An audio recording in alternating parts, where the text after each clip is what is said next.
বিএনপিকে বুড়ো আঙুল দেখালেন রুমিন, বাঘি এবার গলা ফাটালেন আওয়ামী লীগের হয়ে। রাজনৈতিক অঙ্গনে এক বোমা ফাটল। সশস্ত্র সংসদ সদস্য হিসেবে সম্প্রতি শপথ নেওয়া ব্যারিস্টার রুমিন ফারহানা গোপনে নিষিদ্ধ ঘোষিত আওয়ামী লীগে যোগদান করেছেন বলে অভিযোগ উঠেছে। সেক্ষেত্রে তো 15 বছর পেয়েছেন, উনি 5 বছর পারবেন কিনা আমি জানি। আপনি কি জানেন বিএনপির সবথেকে পপুলার নেত্রী রুমিন ফারহানার বাবা একজন আওয়ামী লীগের শীর্ষ নেতা ছিলেন? দর্শক, তাহলে কি সোশ্যাল মিডিয়ায় যে গুঞ্জন উঠেছিল সেটাই কি বাস্তব হতে চলেছে? এই ব্যারিস্টার রুমিন ফারহানা কি আসলেই আওয়ামী লীগে যোগদান করতে যাচ্ছে? কারণ এই ব্যারিস্টার রুমিন ফারহানা যে দলের জন্য 18 বছর ধরে কষ্ট করে নিজের জীবন সবকিছু ধ্বংস করেছে, সেই দলই কিন্তু এই ব্যারিস্টার রুমিন ফারহানাকে অবহেলা করে সেই দল থেকে তাড়িয়ে দিয়েছে।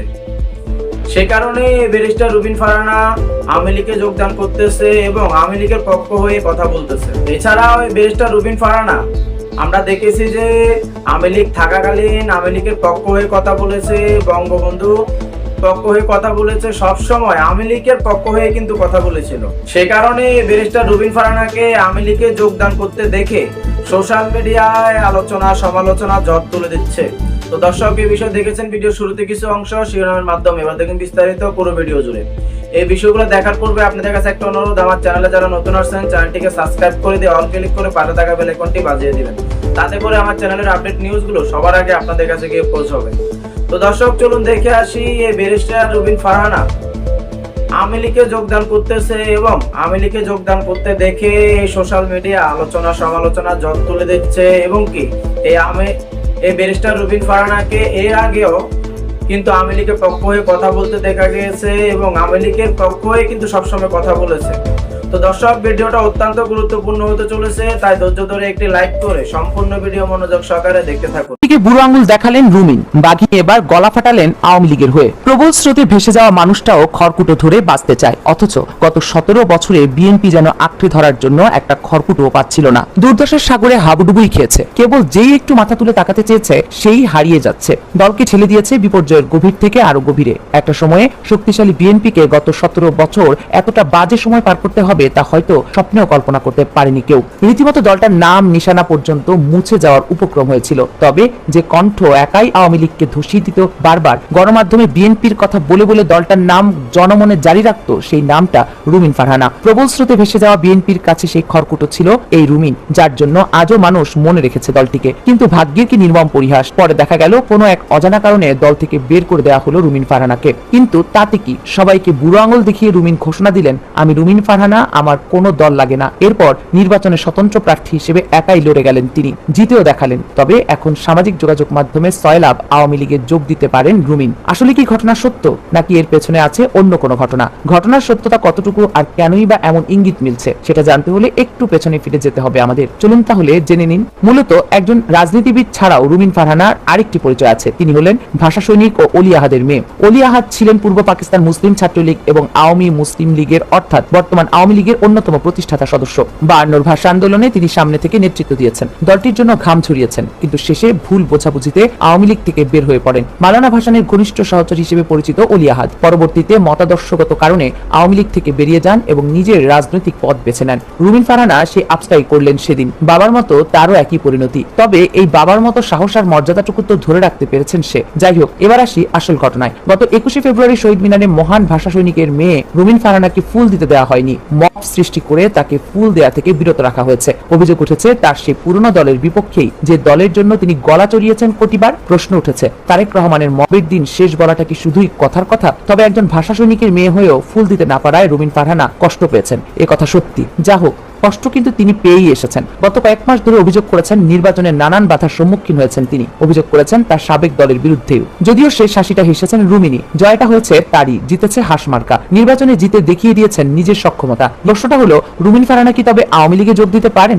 রাজনৈতিক বিশ্লেষকদের মতে রুমিন ফারহানা আওয়ামী লীগে যোগ দেওয়ার বিষয়টি প্রথম দর্শনে অবিশ্বাস্য মনে হলেও বাংলাদেশের রাজনীতির মাঠে কোনো কিছুই একেবারে অসম্ভব নয়, বিশেষ করে বর্তমান প্রেক্ষাপটে। যখন রুমিন ফারহানা তার দীর্ঘদিনের রাজনৈতিক আশ্রয়স্থল বিএনপি থেকে এক প্রকার ছিটকে ঝুঁকে পড়েছেন এবং স্বতন্ত্র হিসেবে নিজের জনসমর্থন প্রমাণ করে দেখিয়েছেন, তখন তার সামনে নতুন রাজনৈতিক মেরুকরণের পথ খোলাই থাকছে। রাজনীতিতে টাইমিং এবং ন্যারেটিভ খুব গুরুত্বপূর্ণ। রুমিন ফারহানা হয়তো সেই টাইমিং এর অপেক্ষাতেই আছেন। তার মতো একজন তুখোড় বক্তা, আইনের মানুষ এবং জনপ্রিয় মুখ যদি সত্যিই আওয়ামী লীগে যোগ দেন, তবে তা দেশের রাজনীতিতে একটা বড় ধরনের ভূমিকম্পের সৃষ্টি করবে, কোনো সন্দেহ নেই তাতে। এই সম্ভাবনাটি আপাতত গুঞ্জন হিসেবে বাতাসে ভাসলেও বিষয়টি খুব একটা হালকাভাবে নেওয়ার সুযোগ নেই। যদি সত্যিই এমন কোনো রাজনৈতিক নাটকীয়তা ঘটে যায়, তবে এটিকে এক অর্থে বাবার স্মৃতি বিজড়িত দলে ফেরা হিসেবেও আখ্যা দেওয়া যেতে পারে। রুমিনের বাবা অলি আহাদ ছিলেন আওয়ামী লীগের একেবারে সূচনা লগ্ন বা প্রতিষ্ঠাকালীন অন্যতম কাণ্ডারি। দলটির জন্মলগ্নে যে কজন নেতার ঘামে মেধার বিনিময়ে আওয়ামী লীগ আজকের এই বিশাল বটবৃক্ষে পরিণত হয়েছিল, অলি আহাদ তাদেরই একজন। কিন্তু নিয়তির নির্মম পরিহাসে সেই দলটিতেই তিনি বেশি দিন থিতু হতে পারেননি। মতাদর্শগত দ্বন্দ্ব,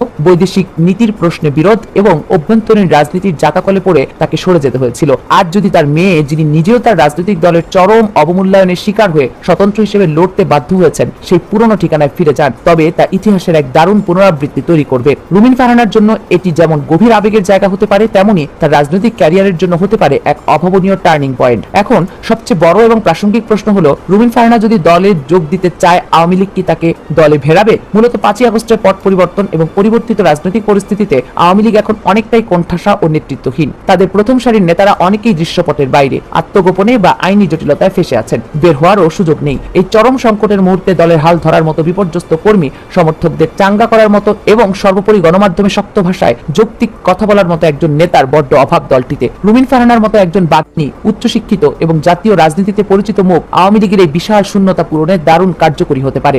আপনি কি জানেন বিএনপির সবথেকে পপুলার নেত্রী রুমিন ফারহানার বাবা একজন আওয়ামী লীগের শীর্ষ নেতা ছিলেন এবং তিনি শেখ মুজিবুর রহমানের খুবই ঘনিষ্ঠ একজন নেতা ছিলেন। এই বিষয়টি জানলে আপনি অবশ্যই অবাক হবেন।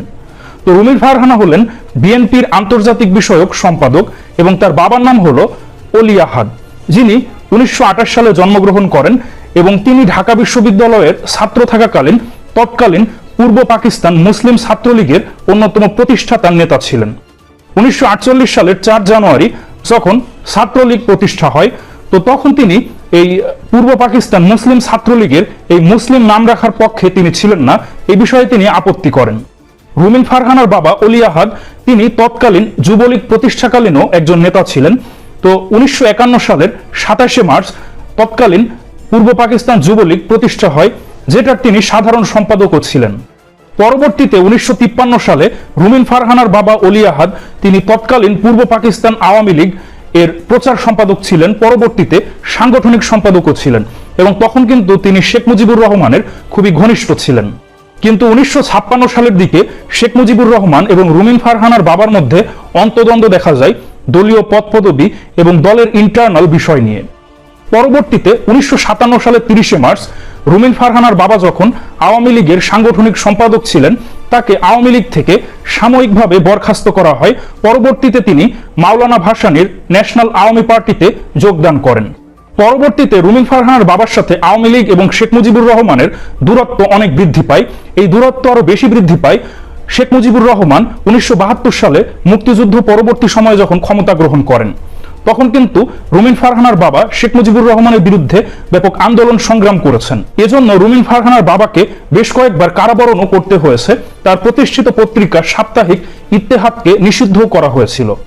আর পরবর্তীতে শেখ মুজিবুর রহমানের সরকারকে যখন উৎখাত করা হয়, খন্দকার মোস্তাক আহমেদ পরবর্তীতে ডেমোক্রেটিক লীগ গঠন করেন, সেখানে অলি আহাদ যোগদান করেন।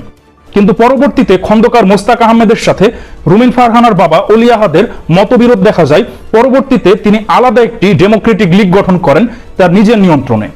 তিনি 80 দশকে এরশাদ বিরোধী আন্দোলনেও তিনি খুবই সরব ছিলেন। তিনি বিএনপি নেতৃত্বাধীন যে 7 দলীয় জোট, সেখানে তিনি শরিক হন।